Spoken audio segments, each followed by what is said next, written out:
নমস্কার, তোমাদের সবাইকে সানা স্মাইল এর পর্বটি শুরু করছি। আজকে তোমাদের জন্য নিয়ে চলে এসেছি তোমরা যারা 2024 সালে উচ্চ মাধ্যমিক পরীক্ষা দেবে তোমাদের জন্য ইবিটিএ টেস্ট পেপার থেকে আজকের সমাধান করে দেখাবো রাষ্ট্রবিজ্ঞান বিষয় এসি 77। চলো দেরি না করে মূল বিষয়ে যাওয়া যাক। চলো দেখো, প্রথম প্রশ্ন কি আছে। এক জায়গায় প্রশ্ন আছে অপশান এ, 2 নম্বর প্রশ্ন আছে অপশান সি। আচ্ছা, পরের প্রশ্ন উত্তরটা হবে, দেখে নাও। অপশান এটা সালটা হবে 1943 সালে। এখানে যেগুলো আমি অপশানে পাইনি, ঠিক আছে। চলো পরের প্রশ্ন দেখো, 4 দাগের প্রশ্ন উত্তরটা হবে অপশান এ, ঢাকায়। পরের প্রশ্নটা দেখো, এর উত্তর হবে কূটনীতি, অপশান বি। পরের প্রশ্নটা দেখো, আমি শুধু অপশানের উত্তরগুলো বলে দিচ্ছি, হ্যাঁ, তোমরা দাগ নম্বরগুলো একটু মিলিয়ে দেবে। পরেরটা দেখো, উত্তর হবে অপশান বি, হস্তক্ষেপ না করা। পরেরটা দেখো, উত্তর হবে অপশান বি, 15। 8 দাগের প্রশ্ন উত্তরটা হবে অপশান এ, সাধারণ সভা। 9 দাগের প্রশ্ন উত্তরটা হবে অপশান এ, 1948 সালে 10ই ডিসেম্বর। তারপরেরটা আছে কি, 10 দাগের প্রশ্ন উত্তরটা হবে অপশান বি, 5 বছর।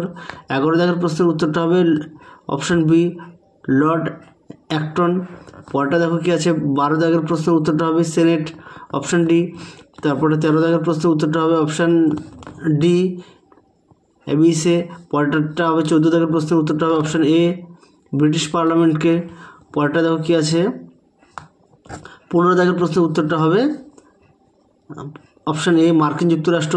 16 দাগের প্রশ্নের উত্তরটা হবে সরকারের নীতিসমূহের রূপায়ণ, এটা হবে অপশান এ।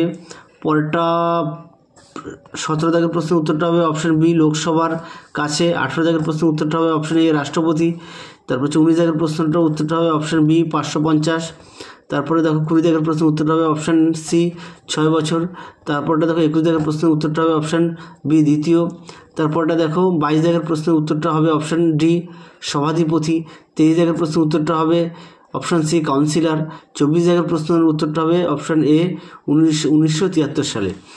এরপরে চলো আমরা যে প্রশ্নগুলো আছে এগুলো দেখাবো। 2 নম্বরে কী আছে, নিম্নলিখিত প্রশ্নগুলি অতি সংক্ষিপ্ত উত্তর দাও।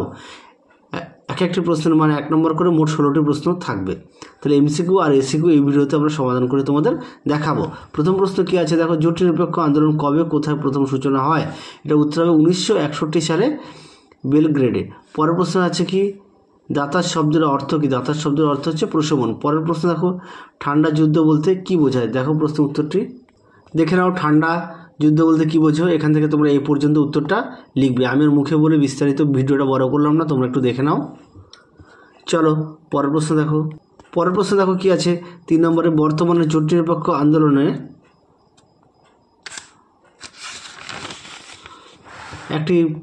একটি প্রাসঙ্গিকতা উল্লেখ করো। একটি প্রাসঙ্গিকতা উল্লেখ করো। দেখো প্রশ্ন উত্তরটা আমি এখানে লিখে দিয়েছি। উত্তরটা হবে দরিদ্র দেশগুলির স্বার্থ রক্ষা ও নিরাপত্তা রক্ষা। চলো পরের প্রশ্ন দেখো। পরের প্রশ্নটা দেখো, সিটিবিটি কি এবং এর পুরো নাম কি? দেখে নাও, সিটিবিটির পুরো নামটা এখানে আমি ছোট্ট করে লিখে দিয়েছি। পরের প্রশ্নটা দেখো কি আছে, 4 দাগের, দক্ষিণ সহযোগিতা বলতে কী বোঝো? দেখো প্রশ্ন উত্তরটি আমি দেখাচ্ছি, দেখে নাও প্রশ্নটি, তার উত্তরটা দেখে নাও। এখান থেকে তোমরা এই অবধি উত্তরটা লিখবে, দেখে নাও। চলো পরের প্রশ্ন দেখাই। পরের প্রশ্ন কি আছে, সাপটা বলতে কি বোঝায়? চলো উত্তরটা দেখাই, খাতায় লিখে দিয়েছি তোমাদের। দেখো কি আছে, দেখে নাও। সাপটা ফুল ফর্মটা south Asian free trade area. এটি 2004 সালে ইসলামাবাদ সার্কের দ্বাদশ শীর্ষ সম্মেলনে 7টি সদস্য রাষ্ট্রের মধ্যে স্বাক্ষরিত হয়। চলো পরের প্রশ্ন। অথবা দিয়ে দেখো আছে, পররাষ্ট্রনীতি বলতে কী বোঝো? দেখো প্রশ্ন উত্তরটি কি আছে, পররাষ্ট্রনীতি অথবা দিয়ে একটি কৌশল এবং প্রক্রিয়ার সমষ্টি যার মাধ্যমে একটি জাতি তার নিজস্ব স্বার্থকে এগিয়ে নেওয়ার জন্য অন্যান্য জাতির সাথে যোগাযোগ করে, এটা পররাষ্ট্রনীতি বলে। চলো পরের প্রশ্ন দেখো কি আছে, সার্কের একটি উদ্দেশ্য উল্লেখ করো। দেখো প্রশ্ন উত্তরটি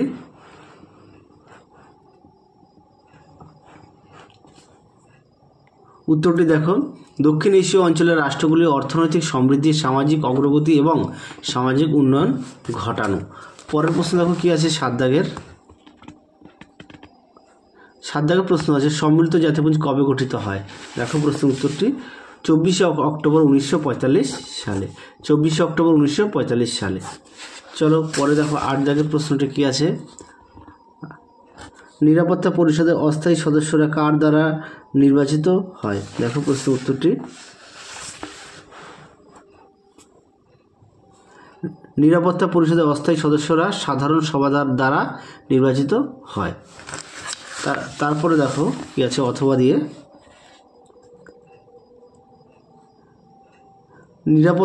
নিরাপত্তা পরিষদের যে কোনো দুটি স্থায়ী সদস্যের নাম লেখো। দেখো রাশিয়া ও চীন। পরের প্রশ্ন দেখো 9 দাগের কি আছে, সম্মিলিত জাতিপুঞ্জের একটি প্রধান নীতি উল্লেখ করো। দেখে নাও কি আছে, সম্মিলিত জাতিপুঞ্জের ক্ষুদ্র বৃহৎ সব সদস্য রাষ্ট্রই সমান। চলো পরের প্রশ্ন দেখো কি আছে, 10 দাগের সম্মিলিত জাতিপুঞ্জের বিচার বিভাগটির নাম কি? দেখো প্রশ্ন উত্তরটা হবে আন্তর্জাতিক বিচারালয়। চলো পরটা দেখো 11 দাগের প্রশ্ন কি আছে, রাজনৈতিক প্রশাসক বলতে কি বোঝো? দেখো প্রশ্নের উত্তরটি, রাজনৈতিক প্রশাসক বলতে কেন্দ্রীয় বা রাজ্য মন্ত্রিসভার মন্ত্রীদের বোঝায়। আরও একবার বলছি, রাজনৈতিক প্রশাসক বলতে কেন্দ্রীয় বা রাজ্য মন্ত্রিসভার মন্ত্রীদের বোঝায়। চলো পরের প্রশ্ন দেখো, অথবা দিয়ে কি আছে, আমলাতন্ত্রের একটি বৈশিষ্ট্য উল্লেখ করো। দেখো প্রশ্নের উত্তরটি, প্রধান বৈশিষ্ট্য হলো পদের দায়িত্ব। প্রধান বৈশিষ্ট্য হলো একটি দিলাম, পদের দায়িত্ব। পরেরটা দেখো 12 দাগের কি আছে, 12 দাগের প্রশ্ন আছে, শাসন বিভাগের যে কোনো একটি কাজ উল্লেখ করো। দেখে নাও,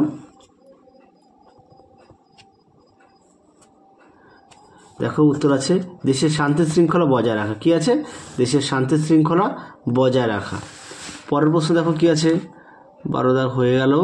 এবার দেখো 13 দাগ, ভারতের রাজ্যপালকে কে নিয়োগ করেন? এটা আমরা সবাই জানি, ভারতের রাষ্ট্রপতি। কি, ভারতের রাষ্ট্রপতি। চলো দেখো তারপরে দেখো অথবা দিয়ে কী প্রশ্ন আছে, ভারতের প্রধানমন্ত্রী যে কোনো একটি গুরুত্বপূর্ণ কাজ উল্লেখ করো। ভারতের প্রধানমন্ত্রী যে কোনো একটি গুরুত্বপূর্ণ কাজ উল্লেখ করো। দেখো কি আছে, ভারতের প্রধানমন্ত্রী সরকারের প্রধান মুখপাত্র হিসেবে লোকসভার সরকারি নীতিসমূহের ব্যাখ্যা প্রদান করেন। তাহলে আশা করি তোমরা পেরেছ। চলো পরের প্রশ্ন দেখো, ভারত রাষ্ট্রের সাংবিধানিক প্রধান কে? এটা আমরা সবাই জানি, এটা হচ্ছে রাষ্ট্রপতি। উত্তরটা হবে কি, রাষ্ট্রপতি। চলো পরের প্রশ্ন দেখো, এবার দেখো 15 দাগের প্রশ্ন, জেলা সংসদের প্রধান কাজ কি তা উল্লেখ করো। দেখো প্রশ্ন উত্তরটি, এটা উত্তর হবে সমগ্র জেলার জন্য আর্থিক উন্নতি সাধন করা।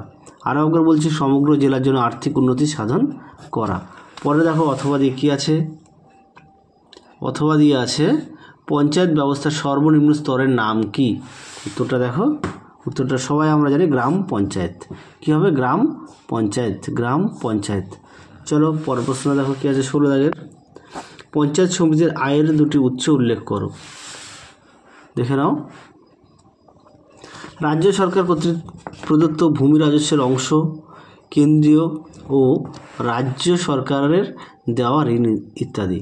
আরও একবার বলছি, রাজ্য সরকার কর্তৃক প্রদত্ত ভূমি রাজস্বের অংশ, কেন্দ্রীয় ও রাজ্য সরকারের দেওয়া ঋণ ইত্যাদি।